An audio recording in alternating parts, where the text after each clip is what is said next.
안녕하세요.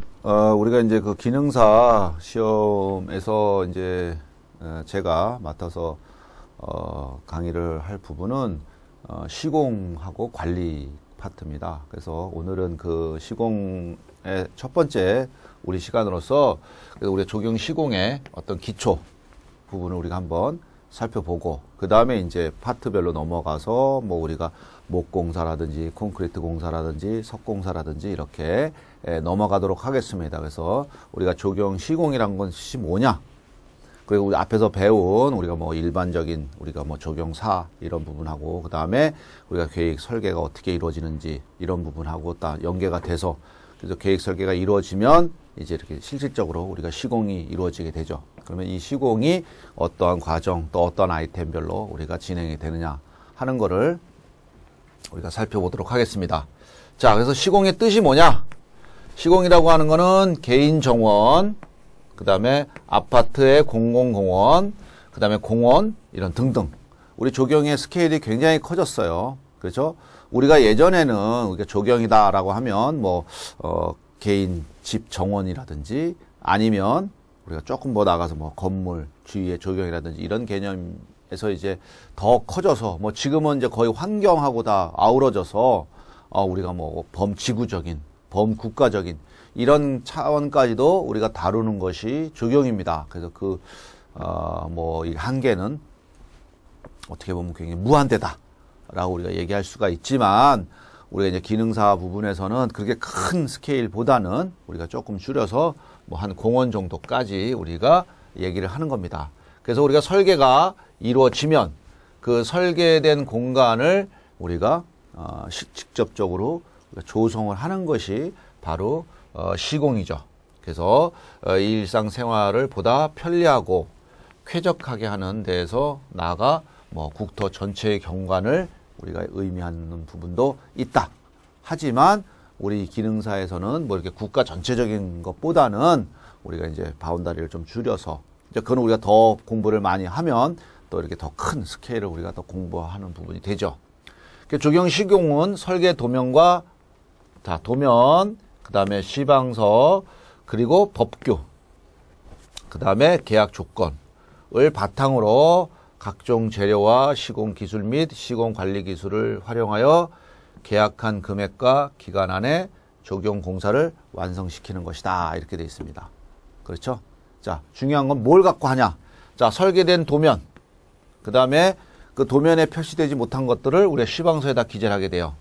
그럼 시방서, 그 다음에 이게 또 법을 어기면 안 되잖아요. 그래서 법, 그 다음에 또 그 이외의 조건들은 우리가 계약 조건이 있어요. 그렇죠?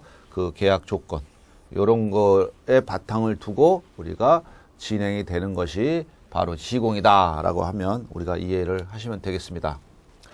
자, 그래서 우리가 종류. 우리는 크게 나누면 우리 조경에서 면허를 개념을 따지면 면허. 우리가 이제 우리 조경이 건설업에 해당이 됩니다. 그래서 우리가 건설업에는 우리가 두 가지가 나눠요. 우리가 일반 건설업이 있고요. 그 다음에 전문 건설업이 있거든요. 이 일반을 우리가 다른 말로 하면 이게 종합이에요. 그게 뭐냐면 다 할 수 있는 거야. 예를 들어서 건물을 하나 지어야 된다. 그러면 일반 건설업 면허가 있어요? 건물이죠. 왜냐면 건물 안에도 뭐 배관도 들어가고 조적도 들어가고 뭐 도장도 들어가고 다 들어가잖아요. 그런 걸 다 할 수 있는 게 일반, 즉 다시 말해서 종합 면허예요.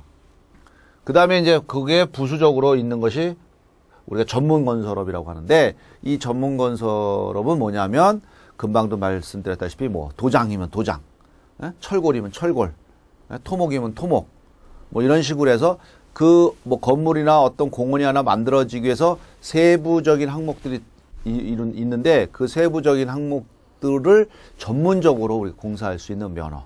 자, 우리 조경에서는 뭐가 있냐면 지금 여기서 얘기했던 시설물이 있고요. 그 다음에 식재가 있어요. 이렇게 크게 둘로 나눕니다. 그러니까 우리 조경의 면허는 일반 면허에 조경 면허가 하나 있고 그 다음에 전문 면허에 시설물, 식재 이렇게 나눠진다. 아직 여기에 얘기는 이렇게 뭐 기반공사나 유지관리 부분은 아직까지 나눠져 있지는 않습니다. 하지만 이렇게 크게 나눠져 있다. 그래서 여기서 이제 우리가 이거를 바탕으로 해서 우리 적용을 일반적으로 나누는 거 보면 기반공사, 그러니까 뭔가 땅이 움직여지는 기반공사가 있겠죠. 그 다음에 시설물공사, 식재공사, 그 다음에 다 해놓고 유지관리공사, 이렇게 나누어서 볼 수 있다. 그러니까 이 구분은 뭐 이게 뭐 꼭 저렇게 구분을 해야 된다라고 하는 건 아니에요. 하지만 우리가 통상적으로 저렇게 구분을 한다 하는 얘기예요. 이거는 이제 우리가 이 면허 부분이니까 이거는 무조건 꼭 이렇게 나눠줘야 됩니다.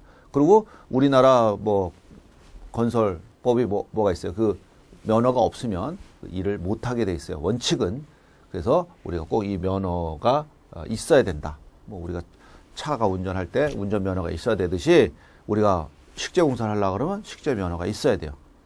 그렇게 움직이는 것이 바로 이 공사의 종류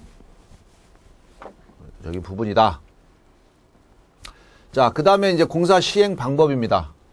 공사 시행 방법은 크게 둘로 나눕니다. 자, 하나는 직영, 하나는 도급, 이렇게 됩니다. 자, 직영이라고 하는 건 말 그대로 발주자 스스로 시공자가 되어 전체 공사를 자기 책임 아래 시공하는 거다. 그렇죠? 내가 누구한테 일을 주는 것이 아니고 우리 집을 내가 공사했다. 그러면 직영이에요. 내가 사람 사고 자재 사고 뭐 수목 사고 해서 내가 다 했다. 그건 직영입니다.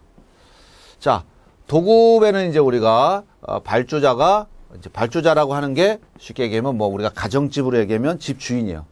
내가 건물을 짓는 내가 하는 것이 우리가 발주자라고 얘기할 수가 있는 거예요. 그죠?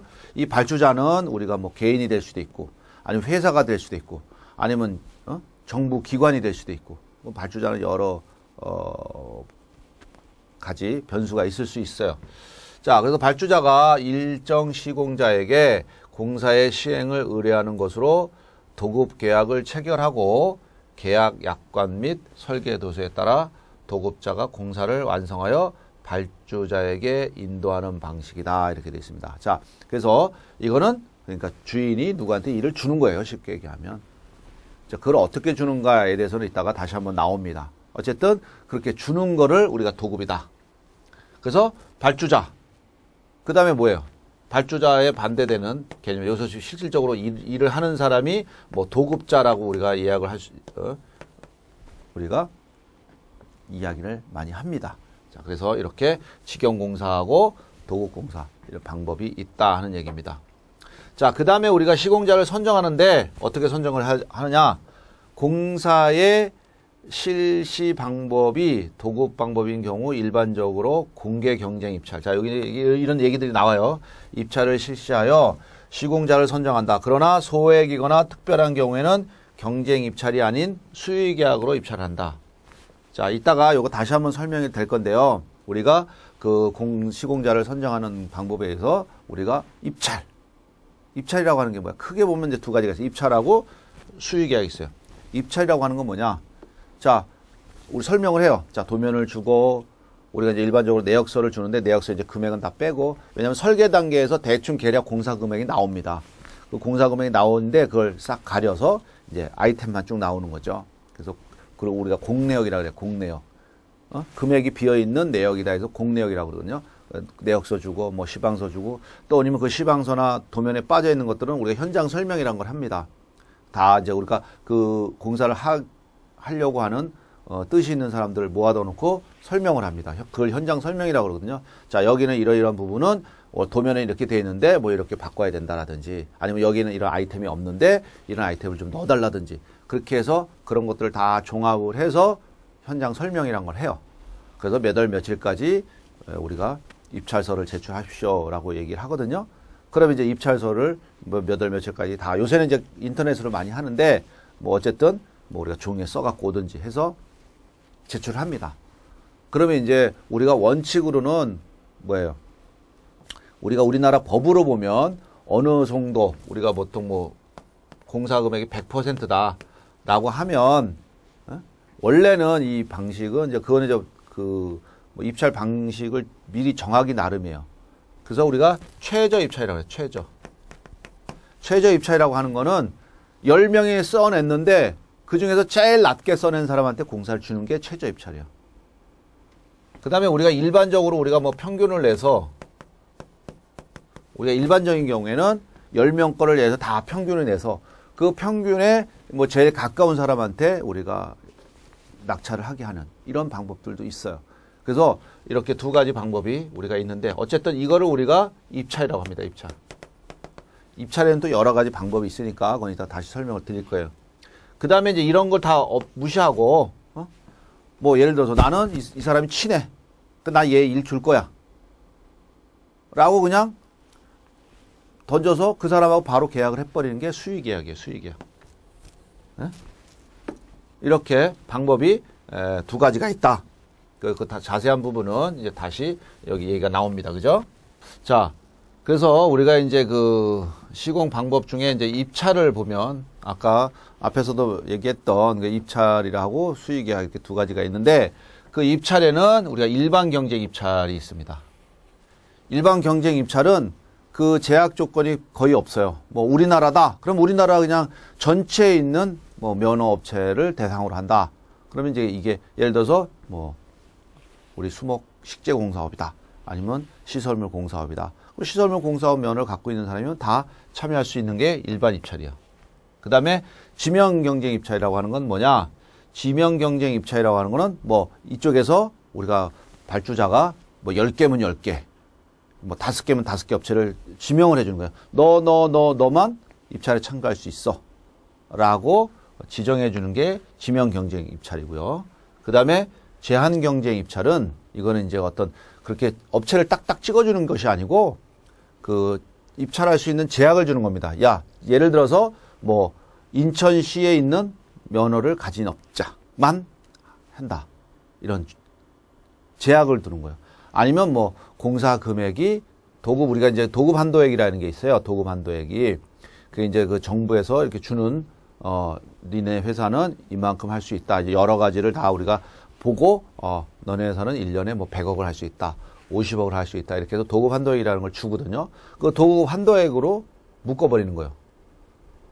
우리 공사는 공사 규모가 크니까 최소한 도급 한도액이 100억 이상이 되는 업체들만 참가를 해라. 뭐 이렇게.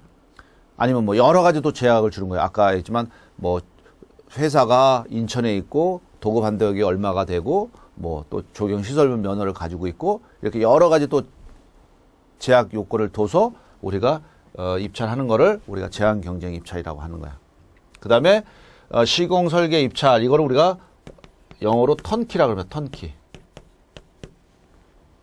말 그대로 보통 우리가 일반적으로는 설계 따로 시공 따로 우리가 입찰을 내버리는 경우가 많아요. 근데 요새는 한꺼번에 이렇게 하는 경우도 있어요. 그러니까 시공 설계 일괄로 그냥 다 통으로 우리가 입찰을 내보내는 것이 턴키 공사를 우리가 이렇게 우리말로 풀어서 쓰면 이렇게 됩니다.